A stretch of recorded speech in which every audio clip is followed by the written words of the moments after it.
Buenos días. Después de haber dedicado nuestra primera conferencia a la historia de la lengua española, resulta natural comenzar ahora por su elemento más básico, el alfabeto. A primera vista, el tema parece sencillo. Todos aprendimos el alfabeto durante la infancia y probablemente creemos conocerlo perfectamente. Sin embargo, los historiadores solemos sospechar de los temas que parecen demasiado simples.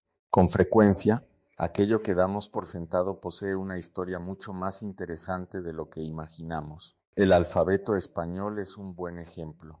Antes de continuar, conviene hacer una aclaración importante para quienes se preparan para el examen de ciudadanía. Si ustedes consultan una gramática moderna publicada por la Real Academia Española, descubrirán que el alfabeto oficial está formado por 27 letras. También encontrarán que las combinaciones che y elle ya no se consideran letras independientes. Hoy se clasifican como dígrafos, es decir, combinaciones de dos letras que representan un solo sonido.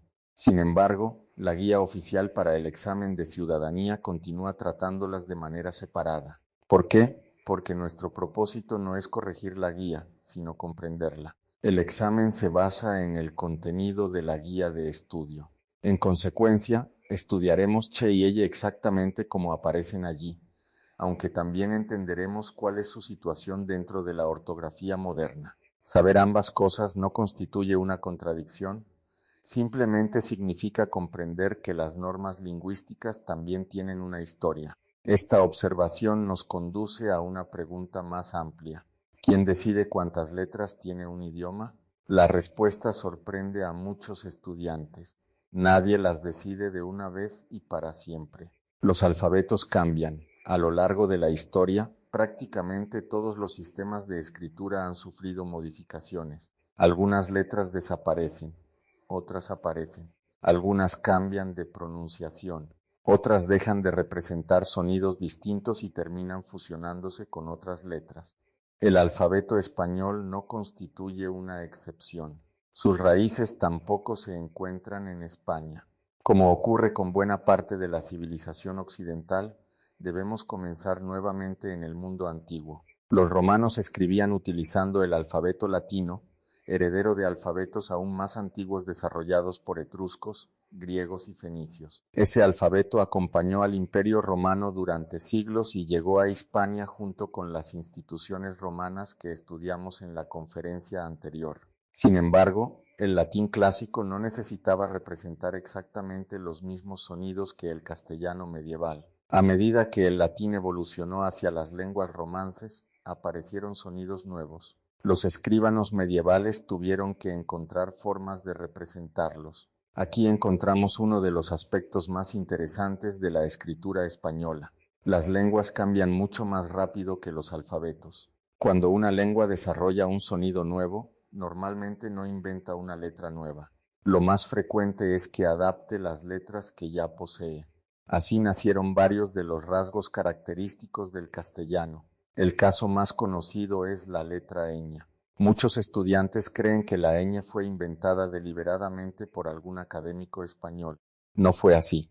Durante la Edad Media, el pergamino era costoso y copiar manuscritos requería una enorme cantidad de tiempo. Los escribanos desarrollaron numerosas abreviaturas para ahorrar espacio y trabajo. Cuando una palabra contenía dos letras n consecutivas, comenzaron a escribir una sola n y, sobre ella, una pequeña línea ondulada para indicar que faltaba la segunda. Con el paso de los siglos, aquella abreviatura dejó de ser una simple marca de los copistas y terminó convirtiéndose en una letra con identidad propia. Así nacieron palabras como año, niño, España y señor.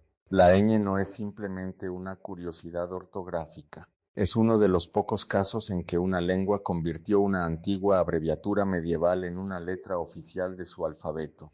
Por esa razón suele considerarse uno de los símbolos más representativos del idioma español. La historia de las letras che y elle es diferente.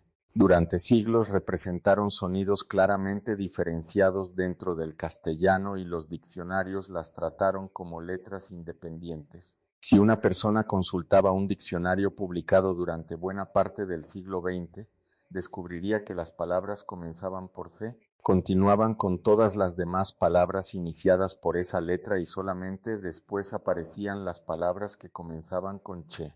Del mismo modo, las palabras iniciadas por ella aparecían después de todas las palabras que comenzaban con L. Ese sistema permaneció vigente durante generaciones.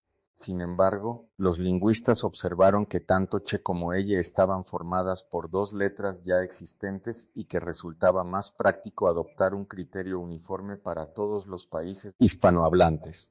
Por esa razón, la Real Academia Española modificó la clasificación oficial. Hoy ambas se consideran dígrafos y ya no ocupan un lugar independiente dentro del alfabeto. Conviene insistir nuevamente en este punto. La guía del examen continúa enseñándolas porque forma parte del material oficial que ustedes deberán estudiar. En otras palabras, para el examen debemos conocer la explicación de la guía.